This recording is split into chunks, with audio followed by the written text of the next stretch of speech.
Hello বন্ধুগণ, ২ শালিক আজকের পর্বে দেখতে পারবেন বুধনাথ কুণ্ডু এসে নকল আখির মুখোশটা খুলে ফেললো বস্তির সকলের সামনে। লাইক দিয়ে বিস্তারিত জানতে থাকুন। কালীপদককে বিরিয়ানি খাওয়ালো ঝিলিক, বলল তুমি নাচের জাজ থাকবে। ঝিলিক কালীপদককে বলে, আমার আখির যেদিন দেখা হয়েছিল এদিন আনন্দে আমরা দুজনে নৃত্য করেছিলাম। এই নৃত্যটা তুমি তোমার মোবাইলে নিয়ে রাখো আর দেখো আমরা কিভাবে নেচেছি। আগামী নকল আখি যখন আমার সঙ্গে নাচবে, যখন ভুল নাচ করবে তখন তুমি তাকে ধরবে।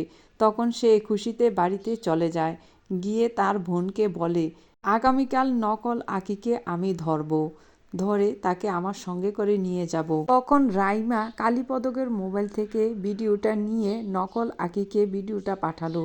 আর এই ভিডিও দেখে দেখে দেবার ঘরে নাচ শিখছে। তখন ঝিলিক আখি উকি দিয়ে দেখছে। ঝিলিক বলছে, নাচো নাচো, ভালো করে শিখো, আগামীকালে তোমার শেষ দিন, সবার সামনে তোমার মুখোশ আমরা টেনে খুলবো।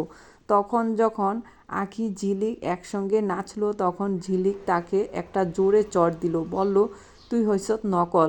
তখন সমতা বলছে, আমি যে নকল, প্রমাণ কি?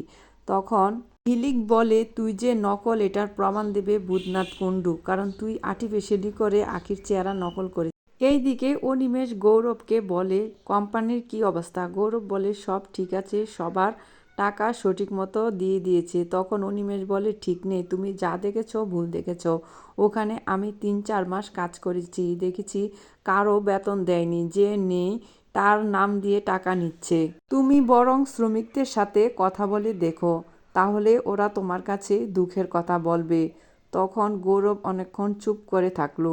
তখন গৌরব বলল, আচ্ছা ঠিক আছে, আমি আগামীকাল গিয়ে ওদের সাথে কথা বলবো।